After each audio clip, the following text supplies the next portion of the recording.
What's good, YouTube? It's your boy, Blue Blood Sports TV, back at y'all with another one. So I continue to get asked this question, and I'm gonna give you my breakdown. I'm gonna give you Blues expertise today, and I could be wrong. How Rummy's Corner say it, I don't know nothing about boxing. With that said, Errol the True Spence Jr., former unified welterweight world champion superstar boxer, who is 28 wins, 1 loss, no draws, 22 big wins by way of knockout, at 33 years of age, 5'9" with a 72-inch arm reach. Errol the True Spence Jr. in October is going to make his debut at 154 pounds, right? Errol Spence, for quite some time, has been telling the world that it hasn't been easy for him to make 147 pounds. He's been there too long, 11 years or so, right? Give or take. So with that said, Errol Spence stated that he waited around welterweight to attempt to accomplish his goal, which was to become undisputed at welterweight.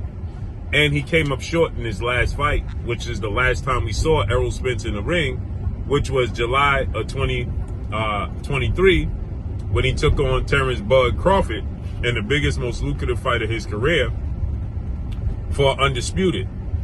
And to say he came up short is an understatement, because Errol Spence got battered in that fight. He took a lot of physical punishment in that fight. He got dropped 3 times and then he got stopped in the 9th round. Now, why is this important? This is important because Errol Spence also suffered a horrific car accident in 2019 that took a lot of physical toll on his body, to the point where we didn't even know how Errol Spence was going to come back, or if he was going to come back. Not to mention, then he suffered a broken or detached retina a year later after his 14-month layoff and returned to the ring against Danny Garcia. He came back and was set to have a marquee fight against Manny Pac-Man Pacquiao. And that fight didn't come to fruition because he suffered a broken or detached retina. That saw him have to be out the ring again for another year. Then he came back, he fought Yordenis Ugas. Then he was out the ring again in activity for another year. Then he fought Terrence Crawford. And after the Terrence Crawford fight, he also expressed that he had issues with his eye in that fight, going into that fight, and then afterwards, to which he had to do what? Have corrective cataract surgery, right? So his body has taken a massive hit, pun intended, right? And a lot of trauma from head to toe. And now he's going to make his debut at 154, and he's going to do so against the towering Inferno, who is the unified WBC WBO champion, in Sebastian Fundora, who is 21 wins, 1 loss, 1 draw, 13 wins by way of knockout. Now, he's 26 years of age, but he's 6'6" with an 80-inch arm reach, and he's a southpaw, right?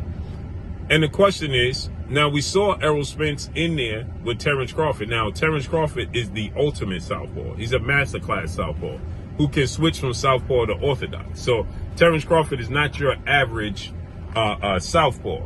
But nonetheless, Errol Spence has faced off against 2 or 3 southpaws his entire career. And he obviously had success against all those guys except Terrence Crawford, but they showed vulnerabilities. Sebastian Fundora has an extremely long reach, longer than Terrence Crawford. Terrence Crawford, 5'8" with a 74-inch arm reach. Sebastian Fundora has a 6-inch arm reach advantage over Terrence Crawford. And he's a southpaw. And he's durable, and he comes forward and he's aggressive. Very awkward. So people are asking me, is this a bad matchup for Errol Spence? And I'm going to say yes. On top of which, Errol Spence is also parting ways with the only trainer he's known as a professional in Derrick James, in 2-time well-renowned future Hall of Fame trainer. So he's going to have a new trainer as well. What is he going to pick up? Is he going to keep the same style? Is he going to change things? Errol Spence don't do tune-ups. He's expressed that. What is he going to pick up? Is he going to keep the same style? Is he going to change things? Errol Spence don't do tune-ups. He's expressed that. So is Errol Spence going to make adjustments? How is he going to fight Sebastian Fundora? October 19th in Dallas, AT&T Cowboy Stadium, Arlington, Texas, actually. I think it's very winnable for Errol Spence, but I think it's an extremely hard fight. And I think it's a fight where Errol Spence is going to take punishment. And I think that Errol Spence already expressed that he doesn't see himself possibly fighting after this Fundora fight. Like, he's calling it quits. This could very well be a cherry pick going wrong, in a sense, instead of having a quote-unquote tune-up. Sebastian Fundora is extremely awkward, extremely lengthy, no diddy, durable, but he makes a lot of mistakes as well. And this is a fight Errol Spence should win. But you factor in the fact that he has, has a new trainer. He's coming off of a loss, another layoff. He will be out the ring for a year and a half by the time he gets in the ring. You got to factor all of these things in. And so it begs the question, is he biting off more than he can chew in the Tower Inferno for his first fight after that Terrence Crawford fight? Now, he did say he had the corrective eye surgery that hindered him going into the Crawford fight and seeing the punches. That could be a factor. But he had a long layoff. Again, is that going to benefit him or play against him? Right? Now, some people may look at it and say, well, now he got the rest he needed. You let his body rest, let his body heal, recover. Very possible. I think that Errol Spence is going to win the fight. I think he's going to take a lot of punishment in this fight again. And I think this fight is going to take some more years off for Errol Spence's career. And I don't see Errol Spence fighting. As he stated, this could very well be his last fight. I think they're going to attempt to make the Terrence Crawford fight again should he beat Fundora. It would be another massive payday for Errol Spence. And depending upon how he beats Sebastian Fundora. In my opinion, I think Errol Spence should have took a different route. But obviously, he lives by the motto, no tune-ups. He don't do tune-ups. Only big fights, right? So, is this a mistake? Very well could be a mistake. But I don't think that Errol Spence is looking at it from the standpoint of longevity anyway. He's not looking for it to be in the sport for another 10 years. He's not looking to be a 3-4 division champion. He's already expressed that he plans on maybe retiring after this fight.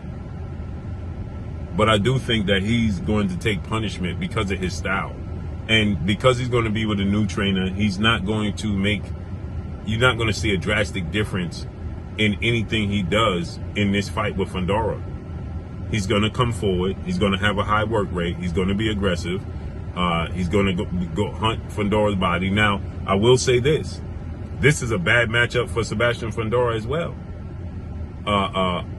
Why? Because Sebastian Fundora has a long torso, no diddy, a long trunk, no diddy, and Errol Spence is a great and extreme aggressive body puncher. So he's going to go to Fundora's body and he's going to break Fundora down. That's why I believe he's going to win this fight, no doubt. But at the end of the day, he's going to take a lot of punishment in doing so. But again, he's not looking for longevity. He's looking for right now. Becoming a world champion right now. Period. So let's see how this unfolds and plays out. But I still got Errol Spence winning this fight. And I think he's going to stop Sebastian Fundora, oddly enough, in like the 11th round. I think the punishment, the work rate, the aggressiveness that Errol Spence provides is going to eventually break Fundora down. But him working his way to the inside, Errol Spence that is going to take punishment from the jab and the uppercuts and the hooks from Sebastian Fundora in doing so. But let's see how it plays out in October. That's all I got for y'all. Make sure you hit the like button. Drop a comment in the comment section. Let me know what y'all think. Y'all already know what it is. It's your boy Blue, Blue Blood Sports TV. Hate, like, comment, and subscribe. You haven't subscribed, hit the subscribe button, hit the like button, hit the bell icon to get all the new notifications. Follow me on Instagram at Blue Blood Sports TV, all one word. That's all I got for y'all. I'm gone. Peace.